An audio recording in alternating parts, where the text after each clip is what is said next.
Welcome to the Protective Insight Podcast presented by ProCypher. We're happy to honored to have one of our trusted partners here, guest Pablo Ortiz Monasterio from AS3 Driver Training. I've been very fortunate to know Pablo here for the last couple of years, both as a colleague and a friend, and as a student. I feel we're going to get some really good insight today about security drivers, what they are, who they may be. But to start it off, please, Pablo, introduce us to you. Let our audience know who you are, who AS3 is, where you guys are, how they can get a hold of you, and how can they get their hands on some of that fantastic training you guys have. Absolutely. Thank you very much for the invite. It's great to be here. I love speaking, so I think this is going to go smoothly. Well, AS3 was born out of a necessity that we saw. It started out in security in Mexico in the year 2000. I was invited to partake or to be a part of a group that did kidnap and ransom negotiations at the time. And at the time, kidnap was very big in Mexico. It was one of the worst things, one of the worst crimes being committed against principals. And so I got invited to this group. I took part. First, I was, just there to fill seats, and then eventually I started getting involved more and more. After 2004, I decided that was not my thing. Things started changing drastically in the way these type of cases were managed, and I thought that the experience that I got within these 4 years that I've been doing that, there was some opportunity to create something new and to give back to the community. And so I tested several things, and one of the things that I saw is I've Pablo. never done that before, but I got invited to this, and I kind of always thought that there was something missing because they would teach you drills and they would, go, you have to do this and you have to do that. And I said, how do I know that this is the real thing? How do I know that that's going to play? That's how it's going to play out when I get a gun to my face and when we actually are faced with a situation. So my brother at the time was a professional race car driver. He was doing car racing professionally. So I invited him to a couple of these courses, and he immediately outdrove the instructors. And that's where you say, well, how can you have somebody that's never taken one of these courses that does not know anything about security and it's outdriving the instructors? So there's got to be something missing. So we actually went out looking, and we found several courses in the US that had a different approach, that had a more realistic, more structured approach. And we went with that. We learned from them. We learned from some of the best, courses that were there at the time. And then we went back to Mexico and we started trying it out. But the thing in Mexico is you get to try things out in the real world.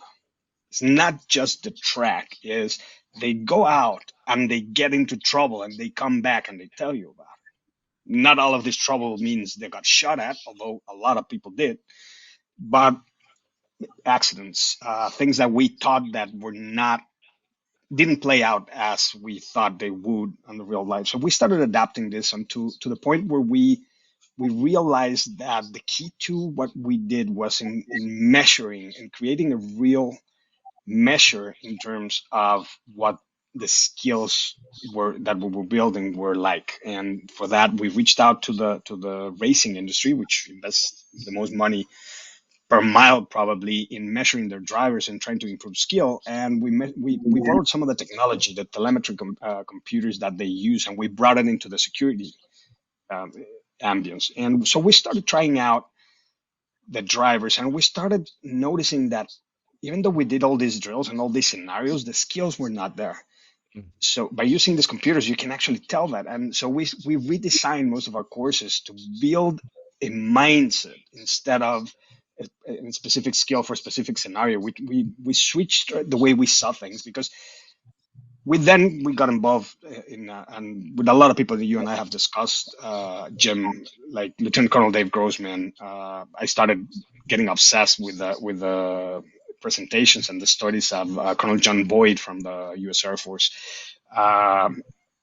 And I mean, getting obsessed because there's not a lot out there. It's very hard to find the actual presentations, but it's fascinating, all the science that has been produced in regards and how humans and how the human brain works in regards to training and to adapting to a certain scenario. And then we have the other problem that most private companies, as opposed to law enforcement, military, the most valuable asset is time. So it would we found that it was unrealistic saying that we were going to develop a certain skill within 2 days of being at the track and then not doing that again for another 2 years. So we went back and redesigned the way we did things so that we would build this skill over time periodically after people come back, but we would create a new mindset from the get-go. So people would understand, first of all, what their limitations or capabilities are, limitations being set first because that's the most important part. And you kind of like phase them with physics. And the beauty about physics is they don't change anywhere in the world. They are not, the laws of physics, they're not subject to interpretation. It's not like you go somewhere else and they behave differently. So and that's where all this technology worked, is because when we installed these computers in the car, this is giving us two things. First, is guaranteeing that the exercises resemble real life in terms of the forces being applied to the vehicle. And then it gives us the percentage of the vehicle's capability that the person is using at all times. So that allows us to face people with different kind of scenarios and different kinds of circumstances where they can learn what their limitations are, to create a mindset that will allow them to make decisions based on a real understanding. And when I say real understanding, and I know Tony Blauer would disagree with me when I say muscle memory, but I think for lack of a better term, and to simplify things, muscle memory is a good term. It creates a muscle memory of what your tool can do. If you can't understand what your tool can and cannot do, it's very hard to make decisions in a stressful situation. So what we do is, instead of teaching people to keep control, we kind of push them over the limit. And we want them to be able to experience and realize the sequence of situations and feelings that get you to that edge and over the edge to lose control, so that you can eventually realize on your own terms what are the sequence of decisions that you have to make to always keep it within that control or within that threshold. So that is how AS3 Driving was born. We invested a lot of money in resources in understanding this technology, understanding the human mind, and trying to focus on what can we do in 2 days to actually make you better at what you are without creating an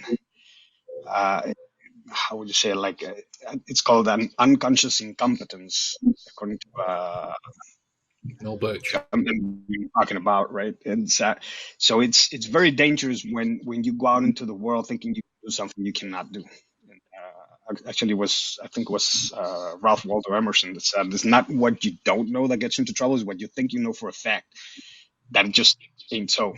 And so that is basically it. That's how it was born. We started testing all this. We started getting less and less situations with our drivers in Mexico. People were getting into less accidents. They were able to understand and foresee a situation before it happened. We kind of eliminated that factor of surprise of when the car is doing something you do not expect and you start reacting to it. So so it worked. And then after a while, after perfecting it in Mexico, in the fires of hell, we we took it to the U.S. market. And the beauty about it is most of it has been tested before. So now you can, and you've been through it, Jim, and you saw that a lot of the things we do are unorthodox and not what everybody else is doing. But at the end of the day, is what you take out of it, and when you actually face with that situation, that you can go back to that and say, hey, I've actually made it without thinking because I've already experienced that before. So that's basically it. How can people find us? Just as3driving.com. That's the best way. Simple That's enough. incredible. That's incredible. That's incredible.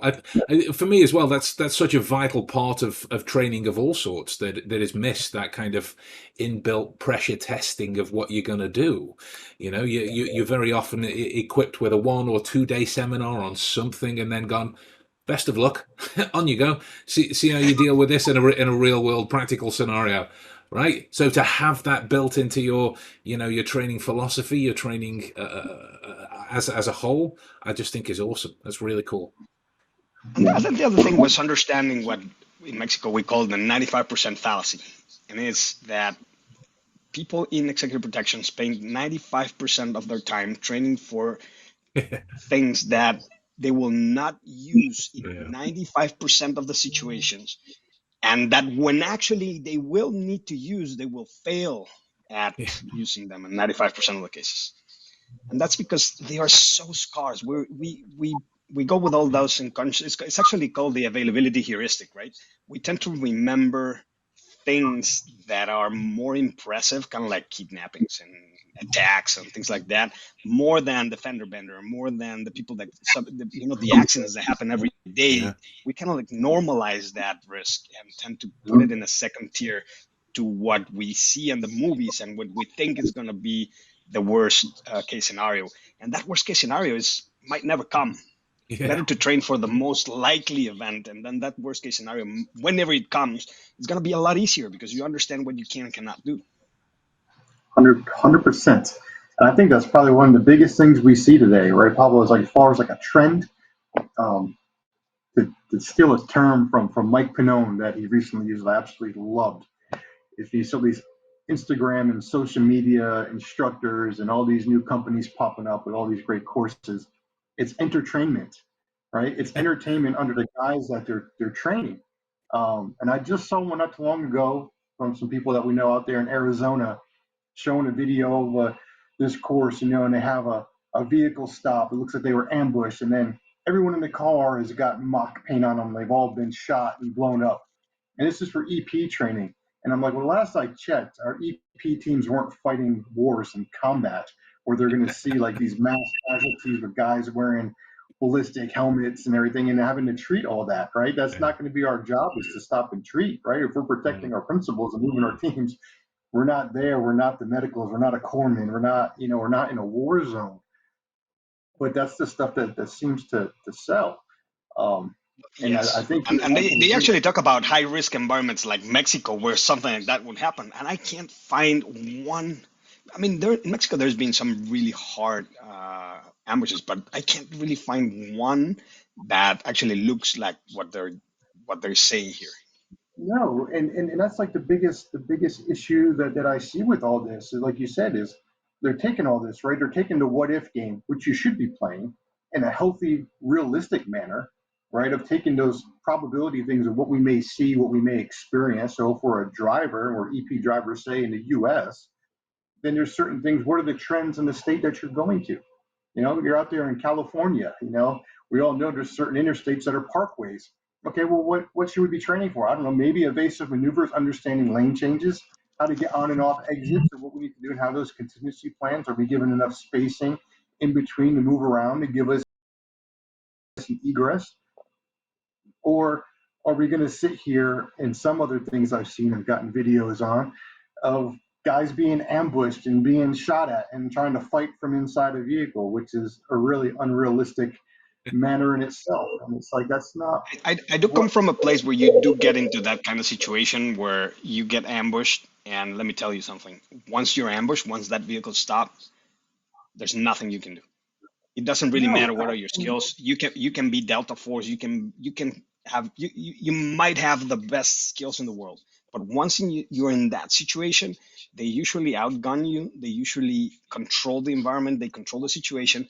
You're just there for the ride. And if you try to fight, it's gonna make if you things a have lot worse. if you have an accurate ambush and they've done their job right, action beats reaction. And about time that you Absolutely. were able to identify and respond to the event, it's too late. And like you said, if you stop the car, or the car becomes immobilized, okay, and that just made our situation even worse and more dire. We're not going to sit in the car. We need to get out of the car. The more we can move and change our position, why do I want to be in this steel box that limits my movement and think I'm going to be able to stand there and trade, gunfire per se with a guy or multiple people that have ambushed my vehicle? They're all around me and I'm one spot and can't move. So if they just keep penetrating that vehicle, I mean, you know where to find me and send my body to my family because that's it. Well, I have to get out of the car. I got to move. Yeah, there was a absolutely. And but I'm sorry, Ben, go ahead. I was just going to say there was a viral example of this in South Africa a couple of years Absolutely. ago.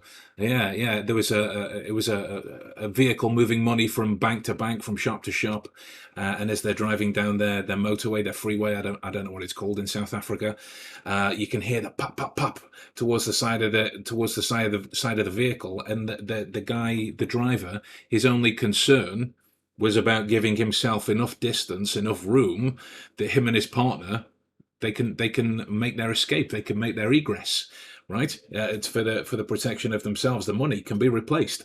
The money's insured. That Absolutely. doesn't matter. Absolutely.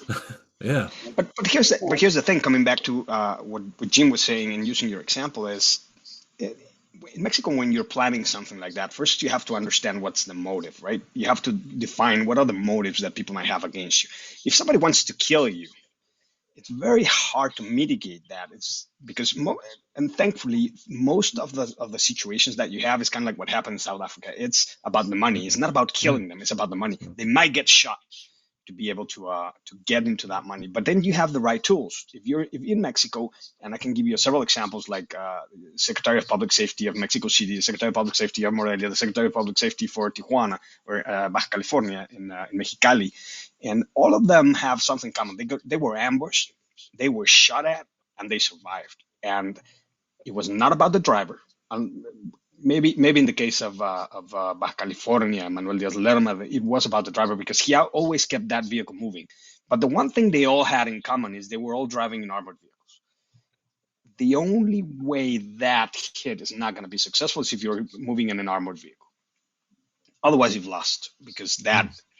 I mean, the Secretary of Public Safety for Morelia, they actually extracted 2,300 bullets from the car. That's 2,300 bullets from that car, and none of them hit her because she hid underneath the dashboard. But again, the driver had no chance because the vehicle was stopped. The driver was there for the ride, just as anybody would be. In the case of the Secretary of Public Safety for Mexico City, again, they crossed a truck, a cargo truck, right in front of his armored SUV. He had nowhere to go. I, I wasn't there, so I'm not gonna talk about what the driver did wrong or not. But at the end of the day, he was saved by the armoring. So if you have somebody that has that kind of risk, regardless of where it's gonna be, an armored vehicle might do the trick. And then you just train your driver to drive that armored vehicle in a safe manner and how it would save time in case of an ambush. You don't have to train your driver to be a super driver or to be a superhero, Captain America, come out of that car and fight his way through the ambush. You just give them the right tools and give them the right training, the right mindset to de-escalate the situation and get out of there as soon as possible. And then you're buying yourself an insurance policy, right? Instead of giving them tools that they might never use. And if people are aggressive and they've been taught to be aggressive, and this is something that goes back to the Greeks. There was this Greek philosopher called Archilochus that used to say, if you think that you're going to rise to the situation in a time of high stress, you're wrong. You're going to sink to the level of your training. So if you've trained somebody to be aggressive, when they come to this point, and Colonel Dave Grossman speaks very, very clearly about this in his book on combat, once you've trained, that's already programmed into your amygdala. That's automatic reaction. If you've been trained to be aggressive and to try to fight your way out, the moment your brain shuts down, because your brain's going to start shutting down from the top down, the creative part, the part that makes decisions, the Yeah. prefrontal cortex, that's the first thing to go, right? You're going to go back to your primal reptilian brain. And if that reptilian brain has been trained to be aggressive, you're going to resort to violence, which is only going to raise the level of violence in return on retaliation. And if you don't have the tools, and when I say the tools, because this is a question that I asked once in a course that I took here in the US, well, what about Mexican cartels? How do you deal with that if you had to move a principal? Because it really doesn't matter how many weapons you have on you, they're going to have more. And somebody there raised his hand and said, well, you just bring more people, bring more. It's Why does it impossible, end? Why does it end? right? It It doesn't never end. ends. Sometimes it's So just how looking when do you're you dealing deal with with that? there's You never have ends to, with it. right? You have to take a step back, understand your situation, and give them the right tools and find a way to de-escalate the situation, or just plainly get out of there. Yeah. And so the thing that we learned down in Mexico and in South America is, first of all, cartels don't have a deal. They don't care about you most of the time. If they care about you, you've done something wrong. You shouldn't be there. And Good advice. if you're gonna, I beg your pardon. I was just saying that's good advice. Right. Well, and yeah, and then you need to learn to de-escalate the situation, because there's no firepower on earth that one person can have to deal with that. Even the army, the Mexican army, the Navy, they've been dealing with this, or they've been fighting with these cartels for a long time. And the way to fight them is not head on, because they will fight back, and they have access to, they have unlimited resources. You have to be smart. You have to play it differently. And then they mingle within the people. They feed into the population. How do you find them? How do you know who they are?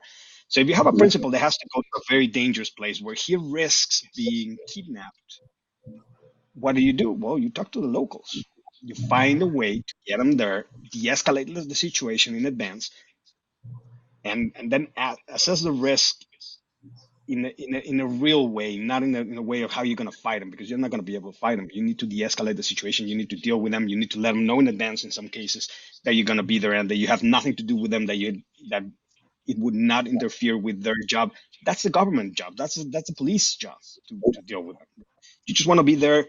I come in peace. And then also one of the biggest rules for these type of places is, one of the things that they teach in situational awareness, and Jim and I have talked about this very for long periods of time, is you have to always look for anomalies, right, before you make decisions. Well, look at it the other way. You have to make sure you're never the anomaly, because if you are the anomaly, they're going to want to know who you are and what you're doing. 100%, Right. which is understanding, what low profile work actually is, what kind of covert and really what it comes down to, Pablo, and correct me wrong, ego suppression, right? You have to suppress your ego because you have to come off, even you can't be a threat. You can't come off threatening. You can't sit there and walk through those particular areas like you are, in a military combat zone, like you own the place, because you don't. They own it. And you need to respect it and understand it and learn how to work within the confines and parameters of those rules. Right. And if you can't, I mean, it's just like I hear it all the time. Right. And I know you probably hear it a lot more than me. I see all the time with new guys and EP guys. Everybody wants to go to a high threat area. Everybody wants it. For some reason, everyone thinks Mexico is the place to be, which is fine. I'd rather give work to people like Pablo to have experience and handle Mexico. And a gringo like myself walking around isn't really the best option sometimes unless I'll have to do that. But these guys are like, oh man, well they have guns, like you said, we'll bring guns. I'm like, no, actually the best option you can have in a lot of these is to not be armed at all. Because just the Absolutely. mere fact of having a firearm and them spotting a firearm and seeing a firearm on you, no matter how much de-escalation you may think you can do, the fact that you're carrying a weapon, they're going to deem that as a threat regardless. And good luck trying to talk yourself out of it. You've got a better chance Absolutely. unarmed and saying, look, like Pablo said, hey man, I got nothing to do with it. You guys are running, doing your thing. We're just trying to go down the street, have some tacos, enjoy Mexico, and go home. Got nothing to do with what you guys are doing. And I'm just trying to maneuver in and out that environment safely and effectively. And it's always key to have an understanding of some people and resources that are from those countries, South America, Mexico. Reach out to them. What's the pulse going on? Hey, we have a client that wants to go from the US to here. Pablo, you're very familiar with Mexico City. What does it look like? What are some tips, suggestions, and things like that we need to do? And it might be better off of saying, hey, we'll send down there here, and Pablo may have a team to set up and let them work your client. That might be a better option sometimes until it's time to get to the airport and leave. You just got to know when to, back off and have a better understanding, because every culture is different and not everyone is going to be as accepting of the anomaly coming into that environment. Because I Right. can tell you, And I'm sorry. Go on. Oh, I was going to say, like me going into Mexico, I stick out like a sore thumb. You know, people will look at me and look and identify like, hey, this guy's not from this particular area. He's, so they're going to want to question, and then they're going to want to test it too. Am I a naive type tourist or person? Is it? Am I somebody they're going to want to try to pickpocket or harass? And here, and you're touching a very very interesting subject there. Yes, but you have to understand what your risks are, what you're exposing yourself to when you're in different places, right? Everybody likes to think about the cartels and how the cartels turned Mexico into we have, of the 10 most dangerous cities in the world, we have 6. But this is the cartels. They're killing each other. They're not really killing or messing around with civilian population. That's not good business for them. And so the risk in Mexico is more to be mugged, to be, express kidnapping is very big. But in trying to understand that, Mexico has, grown a reputation for being a very, very dangerous place. Some places in South America as well, Venezuela, Colombia, Brazil is way more dangerous than Mexico. But here's the thing: I went to a meeting the other day with let's just leave it at U.S. authorities were speaking about the subject, but it was not public information. So the information I can use, but maybe not the source. And they were saying you're a lot more likely to get stabbed over your watch in San Francisco than you are in Mexico City.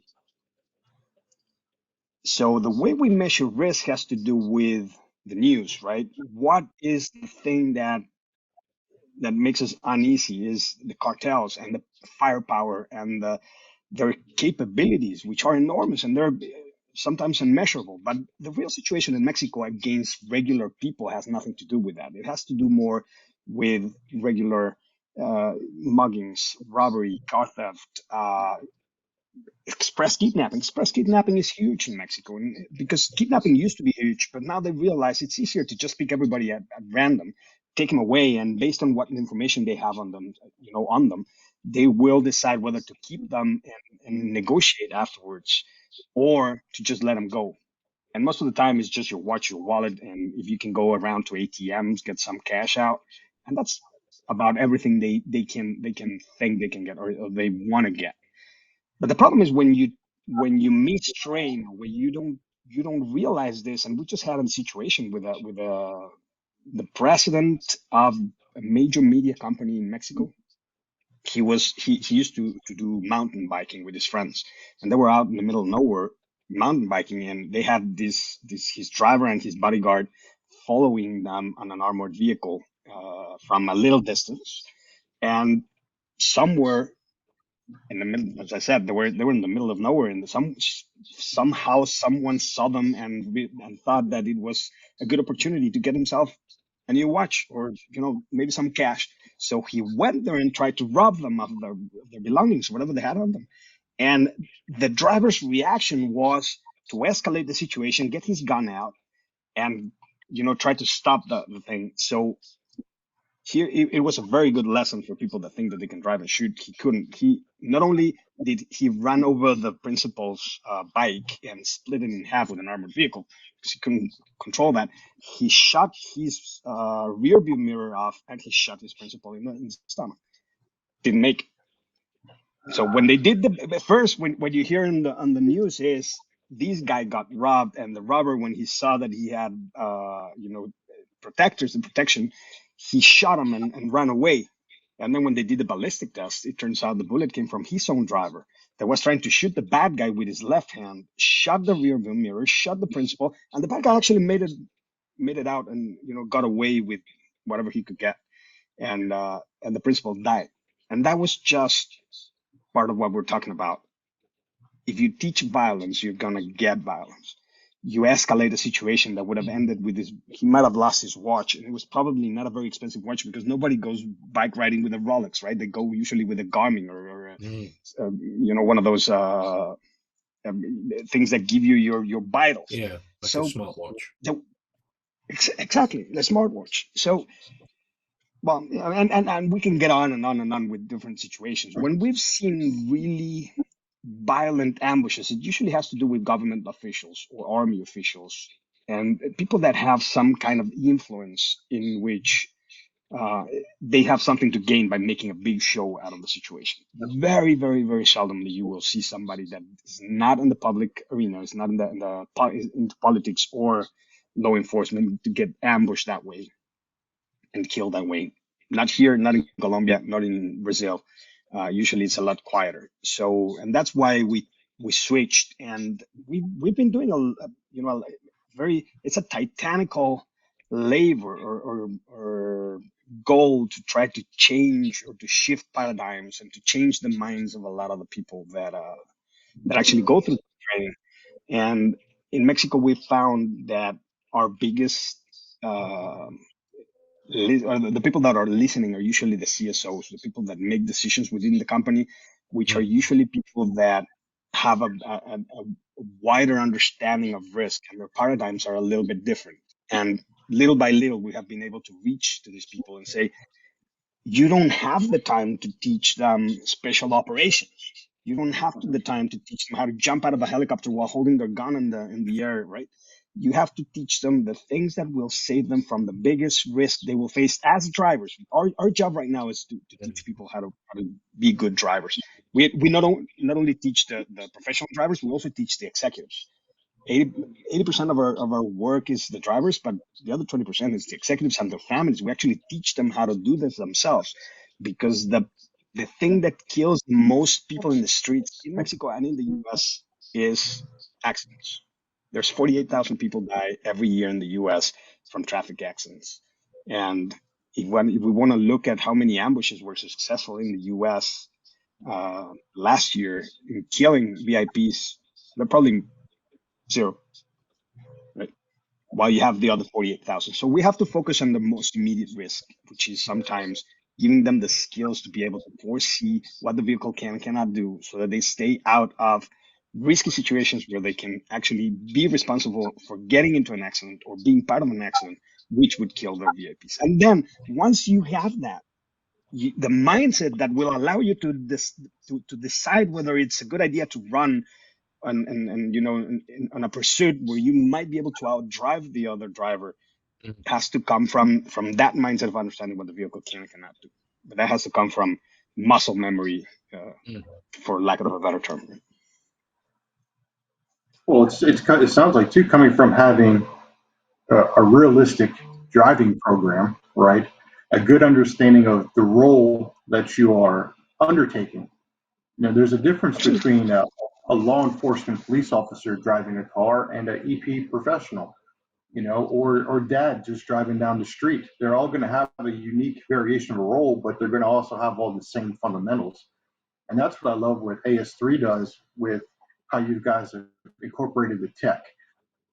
Because having the opportunity of being a driving instructor for a while and teaching cops how to drive and government contractors, um, taking your course last year, I really enjoyed it because for the first time, other than getting a time and don't hit this many cones and successfully navigating a course, you actually had the computer analytics to sit here and tell you, yeah, you did this, but you were pushing this threshold of the vehicle, or you were not pushing the vehicle hard enough and you're going here. So you can kind of see and measure your skill. You kind of know what it feels like and get the better understanding. And I really like being able to get that printout of that sheet at the end and look at it and see, okay.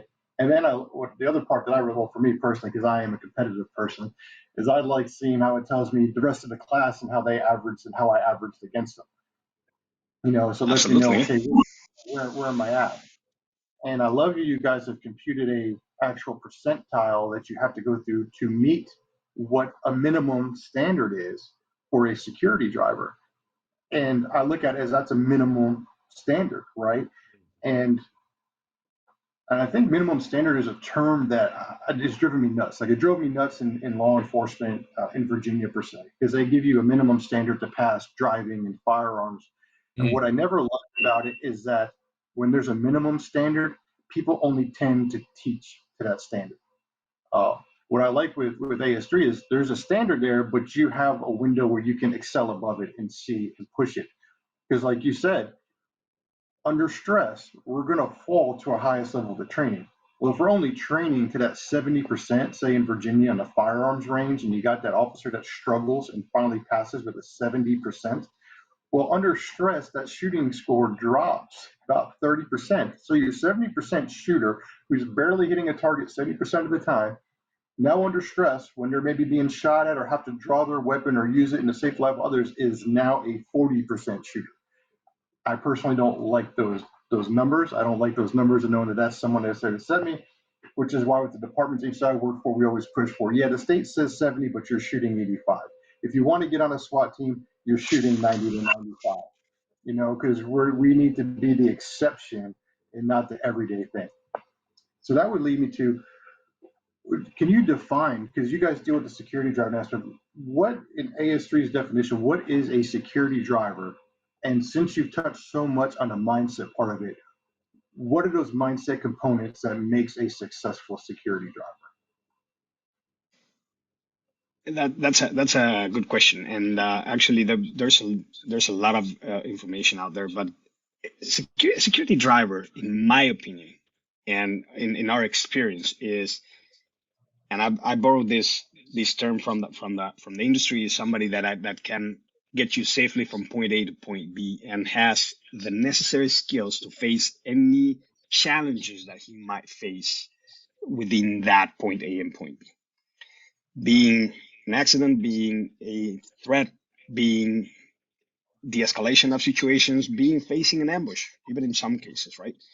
But what does security? What does the mindset require? The mindset require experiencing loss of control, because once you've experienced loss of control, you know how it feels. And let me put it this way: let's say you and you're driving down a back road, because full of turns, and it's raining, and you're driving next to another guy who has never taken one of these courses.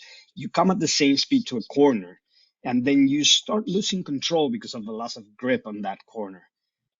The difference between you and that other driver is, for that other driver, everything is a surprise. Everything that's happening is unknown, and our brains are very, very slow to react to these unknown situations.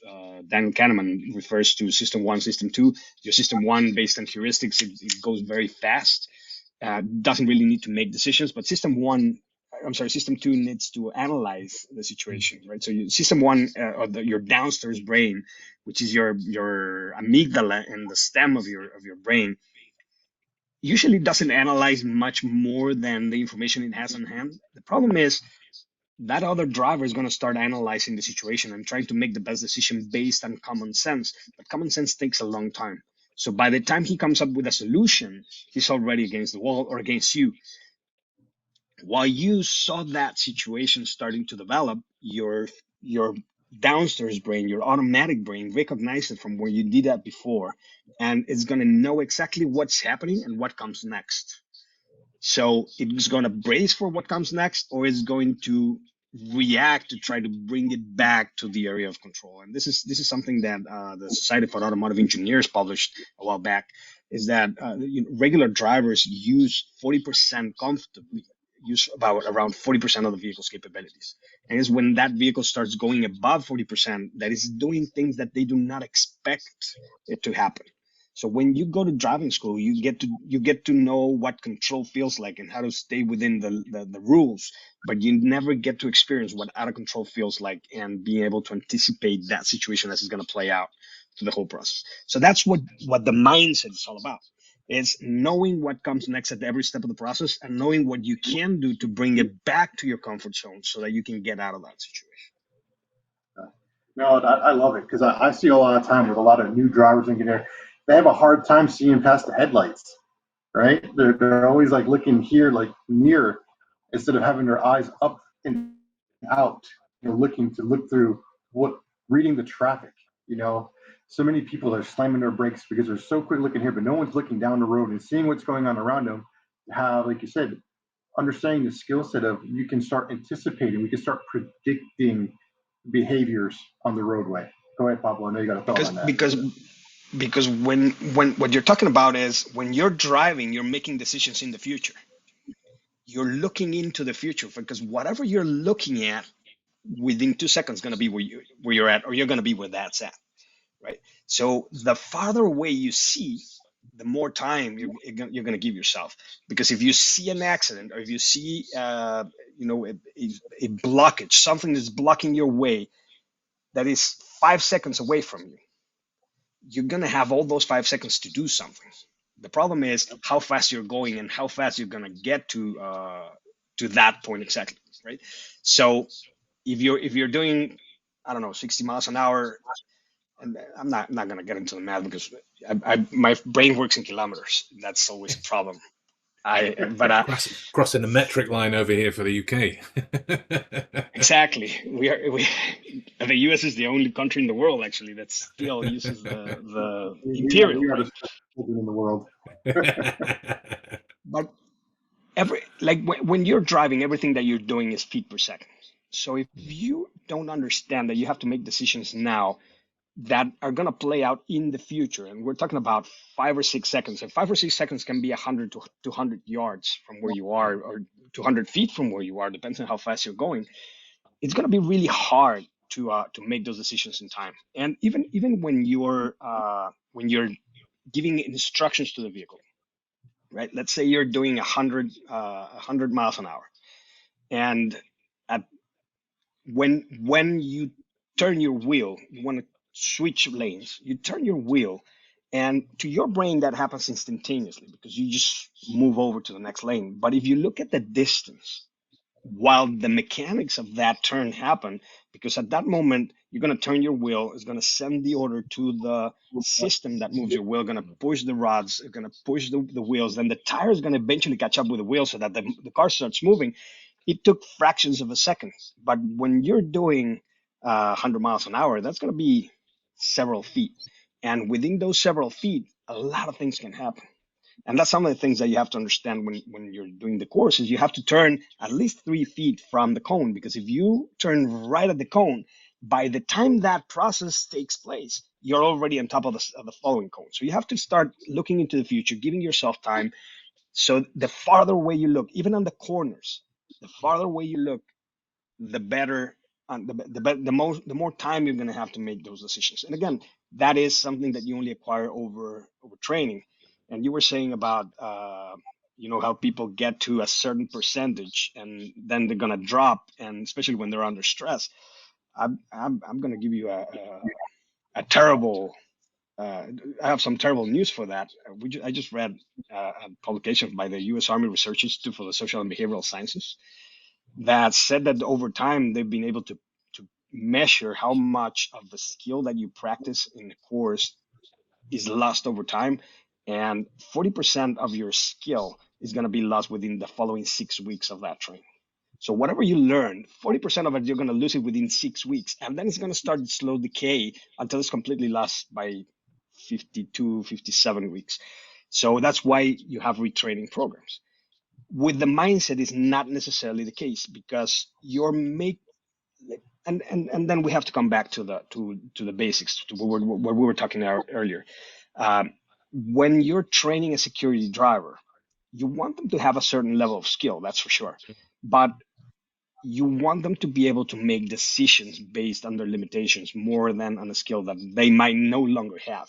And that mindset, and that is why we expose people, and we use this easy drift technology to remove 90% of the grip on the rear tires for a vehicle, so we can simulate situations that could happen at very high speed within controllable speeds. Like we don't have to go above 40, and that will retrain your amygdala. It will give you, if you understand the OODA loop, it's simple, right? You have an input of information, what's going on with the car, you orient yourself. And the example that I use usually, when I teach the classroom, is let's picture a little boy, 4 years old, he's never gotten burned, and one day he's reaching out to touch a hot surface.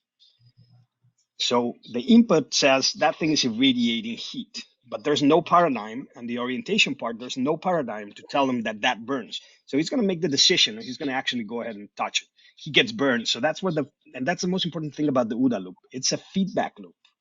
it actually ends by reprogramming the amygdala or giving you a new paradigm or a new set of information so that the next time that happens, you can orient yourself better. So what happens the next time that little kid reaches out to something that is irradiating heat? The paradigm is there, and it's going to tell you what it's going to tell him that burns. So the decision will immediately be don't touch it, and he will, retreat from what he was doing. It's the same thing that we're trying to do here on terms of the mindset, which will supersede the skill. If the skill is there, fantastic. But if you've gone for 5 years without another driver training, that skill is gone, but the mindset stays. And knowing what your tool cannot do is very, very important in what we think is going to benefit most for people that have that such a great limitation in time as professional security drivers do. It's very hard for people to train once a year. Sometimes the budgets are there, but the time is just simply not available. So what do we do to give something that will last for longer than a skill is a mindset. Yeah, it's the notion of neuroplasticity from neuroscience, in that once the neurons that fire together, they wire together. So that mindset element will be longer lasting than the motor skills that you put on top of it. Like for me, my only exposure to any kind of tactical precision driving was in the early stages of my EP training 20 years ago, which I took 2 one-day courses that covered a J turn and a handbrake turn. That is it. That is it, right? So I'm curious now, looking at the inverse side of that. If in a hypothetical situation, I were to come to one of your training classes, what am I doing that makes you think this guy will be trouble? This guy we have to spend a bit more time with. We have to do a bit more work. Is it too much ego? Is it too much? Has he seen one too many John Wick movies? What is it that's kind of pointing you out this human variable that makes you think once he gets into the car, we need to do a little bit more work with his mindset rather than the motor skills?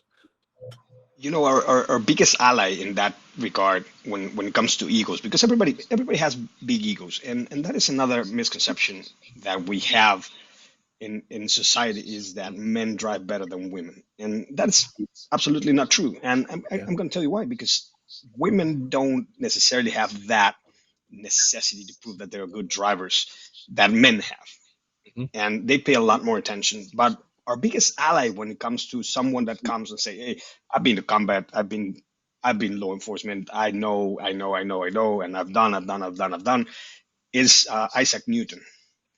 So we just face them with the physics and ask them to do the things that they say they can do or that they think they can do, and face them to the telemetry equipment. Because it's different when I tell them, you know what, according to I can do this. Let's say if you can do this, this is what the physics mark, and I can tell you the 100% of the vehicle's capability is right here. You can see it on the computer.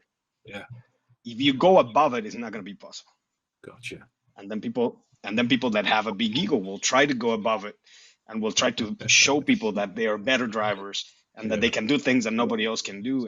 But yeah. physics are, Doesn't lie. Isaac Physics Newton is doesn't very lie. very cruel. Yeah. And Yeah. so we have that An object in advantage. motion stays in motion. I'm sorry, what's that? I said an object in motion stays in motion. Some of the biggest things, like you said, is teaching those high ego guys. I mean, I've had the opportunity to teach, and it's funny because like in a realm of special operations people, when it's come to driver training and the high threat side that I've had the opportunity to teach for a while, only times I've been rolled over in a vehicle has been when Navy SEALs have been driving. They're the ones that don't listen. Okay, do the course. And then when we're rolled over upside down with the cage in the car, and you're upside down looking, I'm going, okay, now we want to get the car right side up.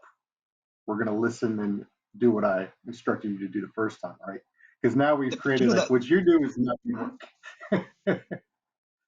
true. And the beauty about newer vehicles is they don't roll over. They are designed to skid. Oh, nice. And the only way, and I'm talking about sedans. Some SUVs will roll over, but sedans, lower center of gravity kind of vehicles, they will only skid, and they will slide and turn on its axis. The only thing you can turn or roll over the vehicles if you hit something.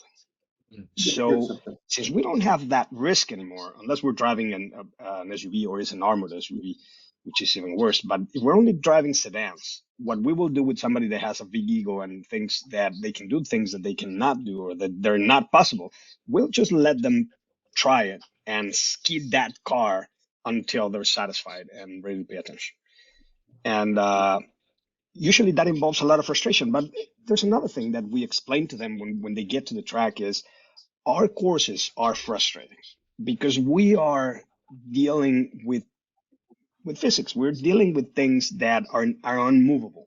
So if I tell you that you have to do it at 35 and you do it at 33, you're not at 35. You have to go on and you have to push yourself, and it's doable. And frustration is a really good part of a training. If you're going to training and you're not getting frustrated, is how did you call it, Jim? Enter training? Entertainment. Entertainment. If you're not getting frustrated when you're going to training, it's because you're doing things that you already know how to do. Our brains love, and they default to laziness. Our brains love doing things they already know how to do because it's easy and it's simple and it builds on your ego, right? Because it makes you feel like you can do whatever you want or whatever you set yourself to do. When we do this type of training, and instead of going about and trying to face people with their egos, we try to let them do whatever they want until they are ready to listen. When frustration takes over, and frustration is so big that they're ready to listen and pay attention to what you're saying.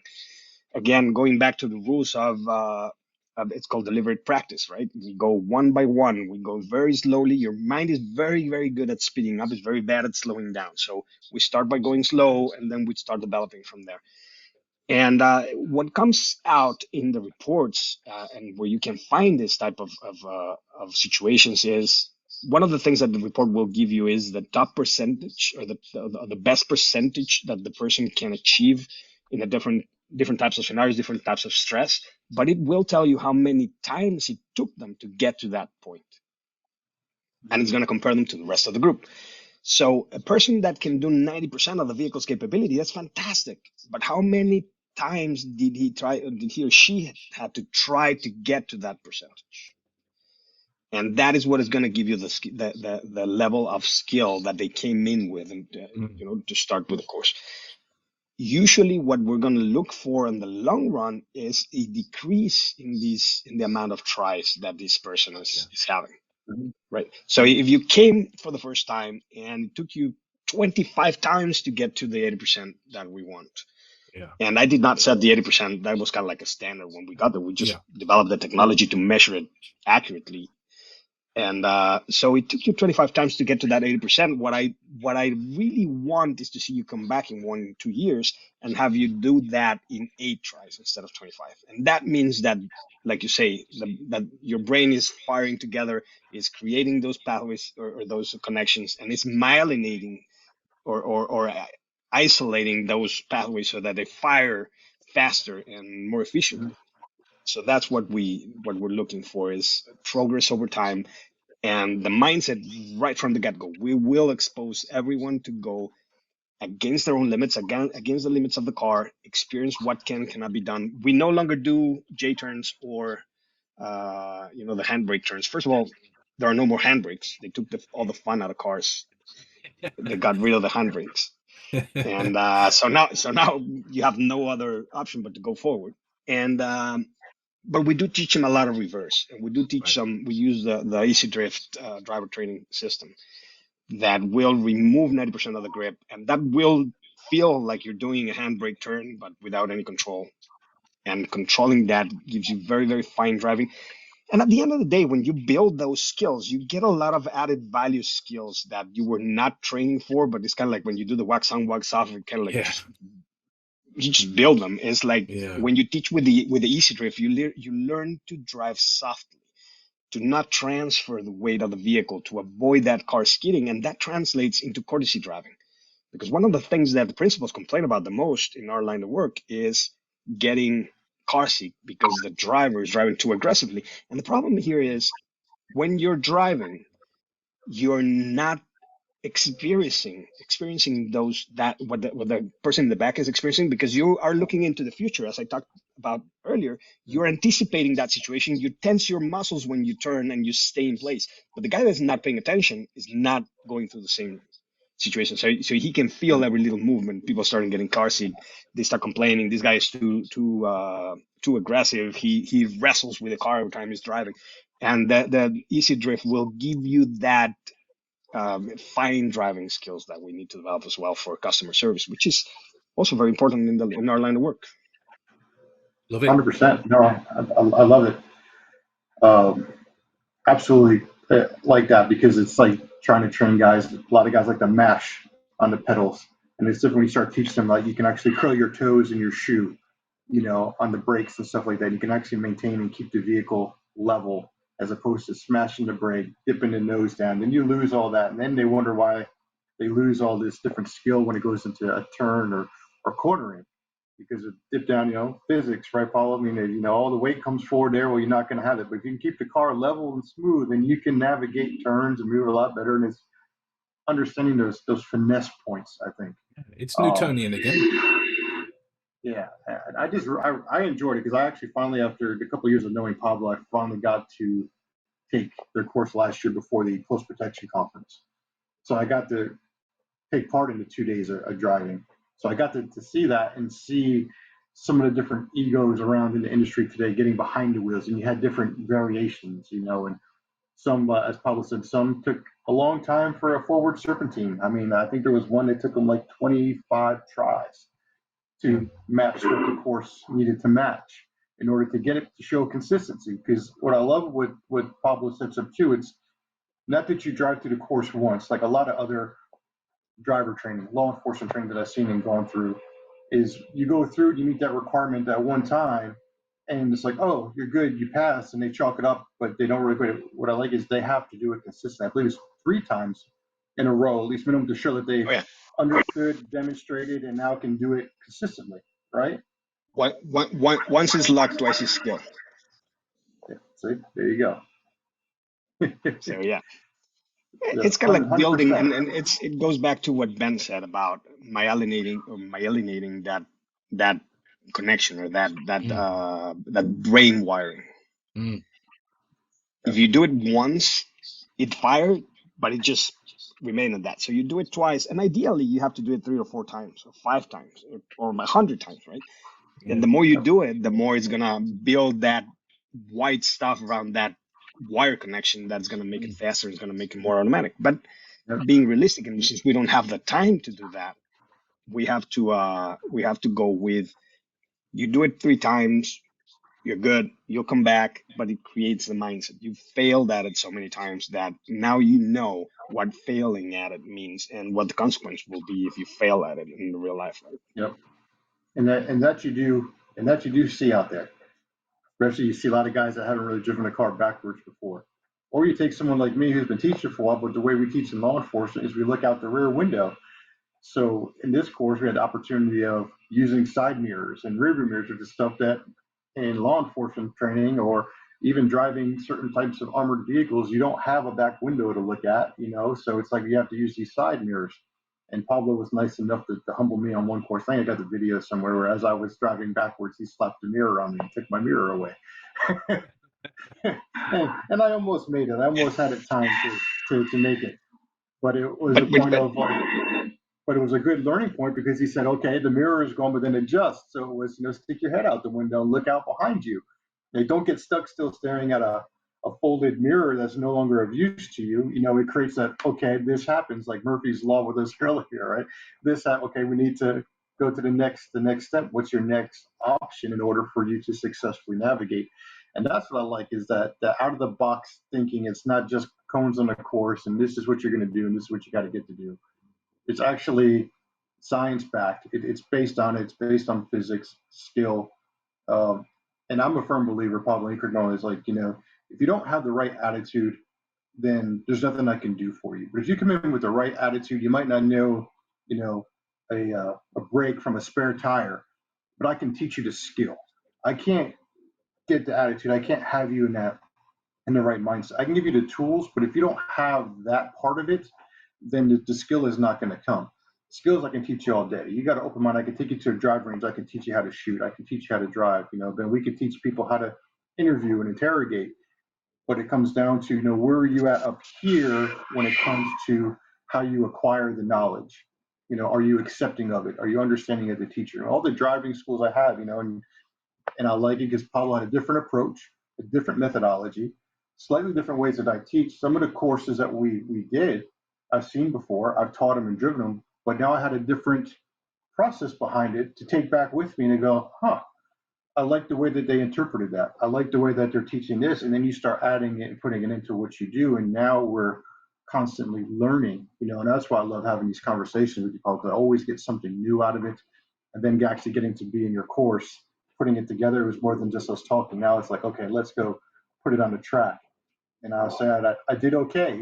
I was one of I think in our group, the first try to get through on a course that would let us know if we would meet the requirement for a security driver. I think I was one of like the 3 or 4 that passed it on the first try. There wasn't many guys that did it the first try. And then I did it on the second try while under stress, which was the higher stress part, which was funny for me. Maybe we could touch on this, Pablo, for you too, because with mine per se, with my scores then in this, right, it is starting off in a reverse course and it goes to a couple different segments in there. So one is kind of at your own pace, push yourself, go. The second one was where you're actually being is the counter ambush part, where they have somebody with a paintball gun and the clock starts the minute they start shooting a paintball at you and going. I actually performed better and faster while under stress after being shot at than I did on the casual stroll per se. So I found that interesting, that I actually performed better under stress where other people did the opposite. And I honestly don't have the explanation of why that happened. I do find that a lot of people perform better under stress than without stress, and it's because their brain tends to disconnect. In According to what I've read from Colonel Grossman, mostly it's because your brain is defaulting to the skills that you've already acquired. Some people, even under stress, are still trying to make decisions and analyze the situation, and they're trying to pay attention to everything that's going on around them, and that just adds to their time, and that's why they fail.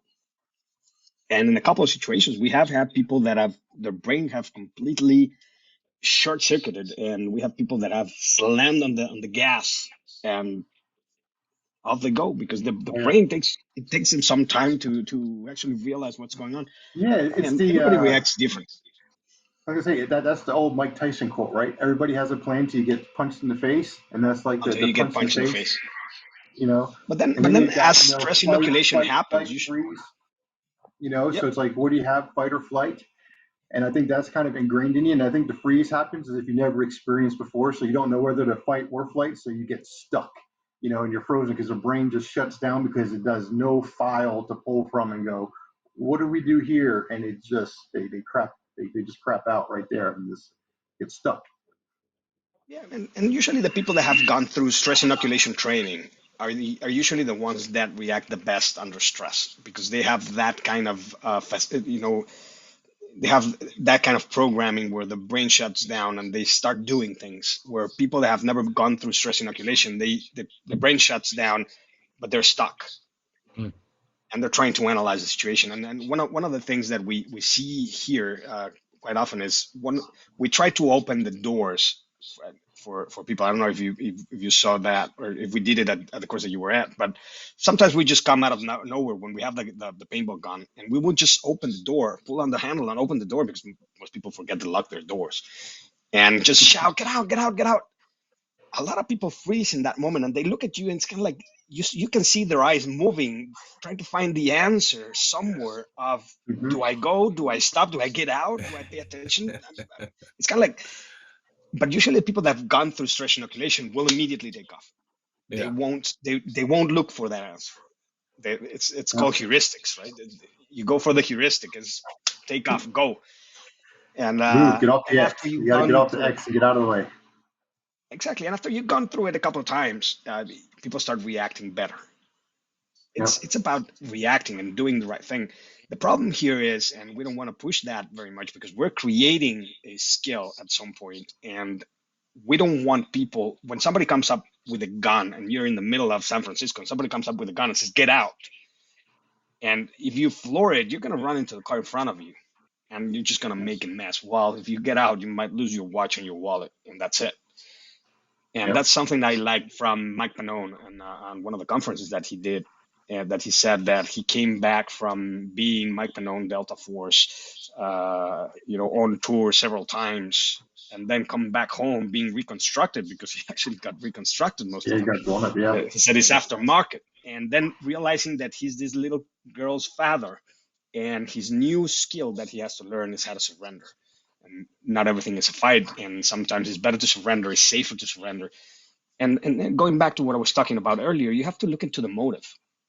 If it's an active shooter and you surrender, you're going to die. But if it's a mugger, something, all they want is your watch, and you've gotten to that point where you have to surrender actually, and you have a gun pointed at you, the probability of you getting away from that situation is very little. While if you just give him your watch, you've lost the watch.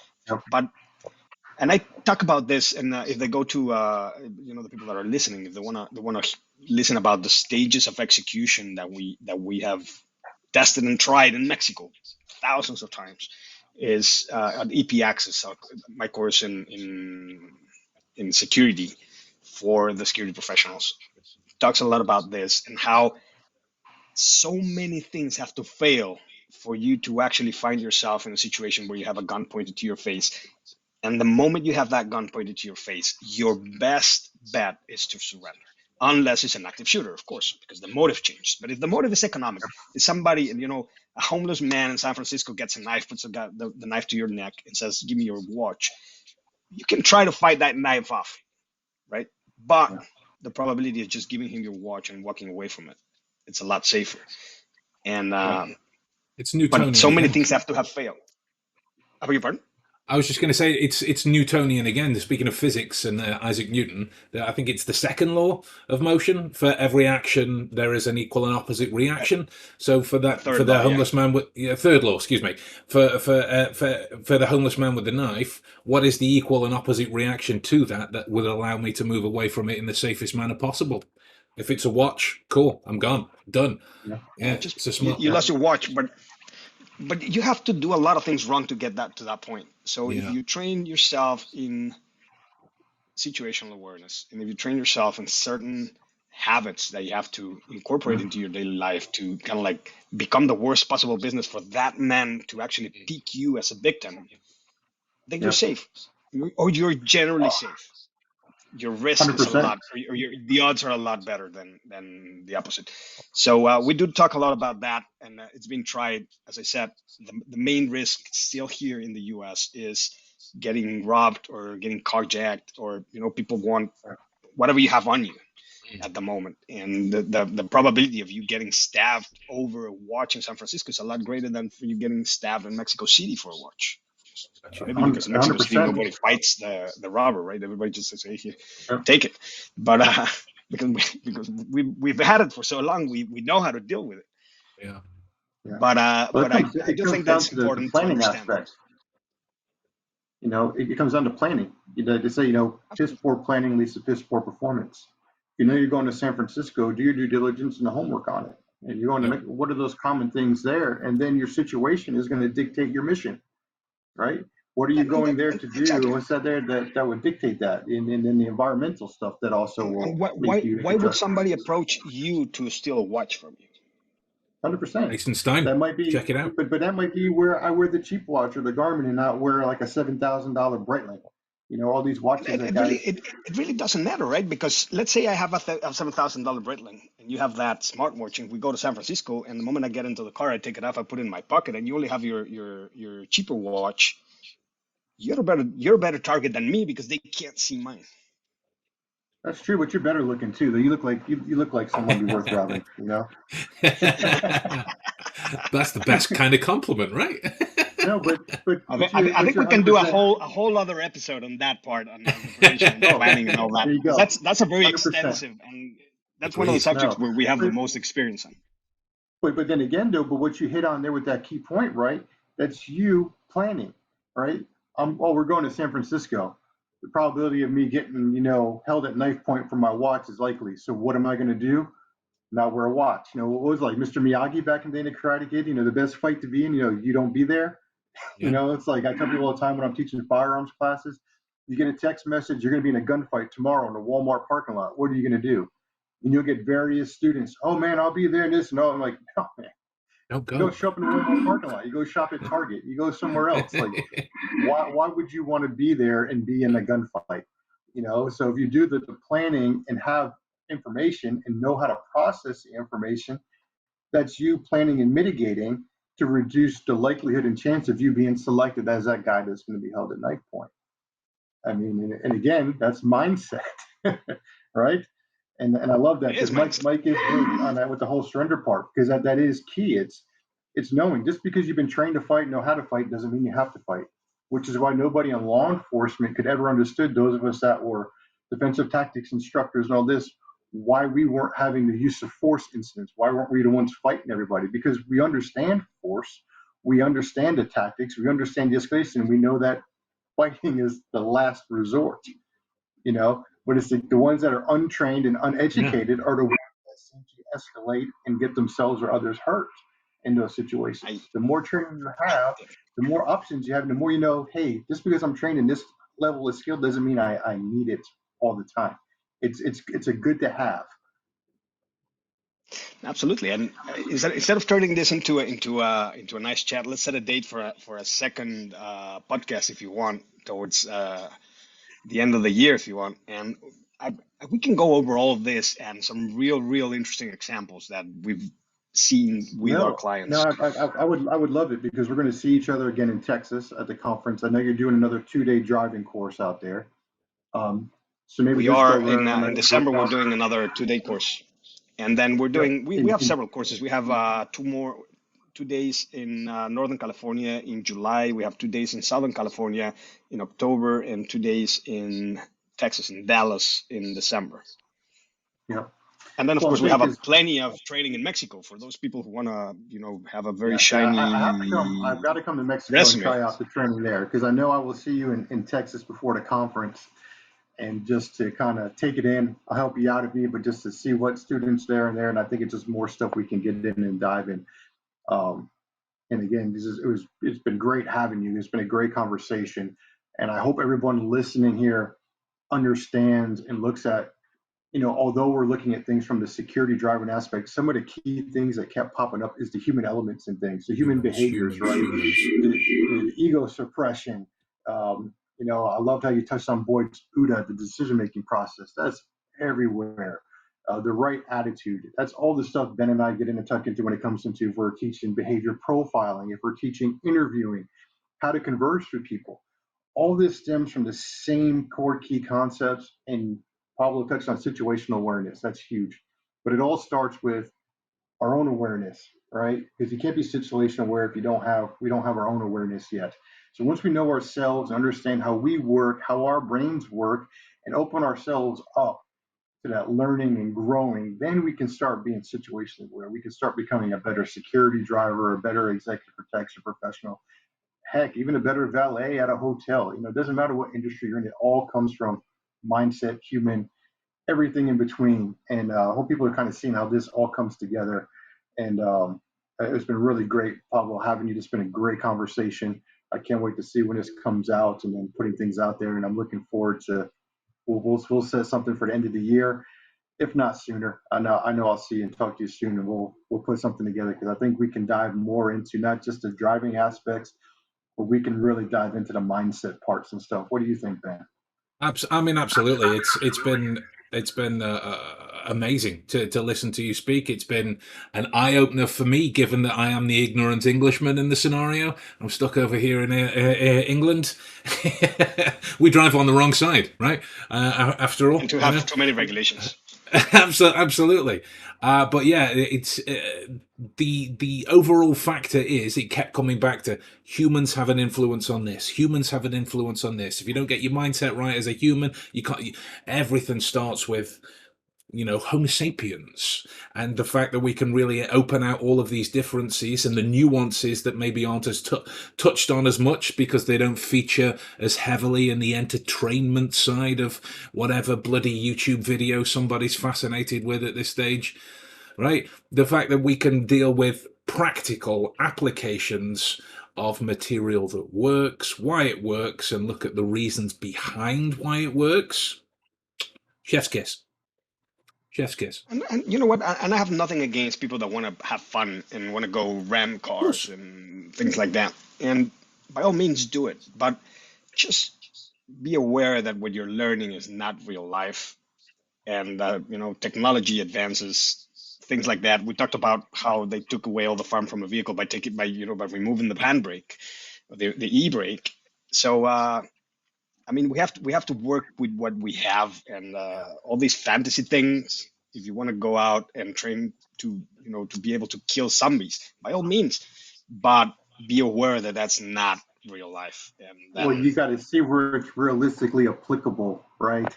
Don't be driving an outdated Crown Vic with push bars on it doing pit maneuvers when you know you're going to be driving, an upscale Cadillac Escalade in Washington, D.C. It's irrelevant there. And if you're going to do some training where you might need that, then maybe you might want to look into what vehicles. Like if you're going to Africa, they still drive right side drive vehicles, right? You know how to do that. You know how to drive off a road because most of the terrain is dirt and sand.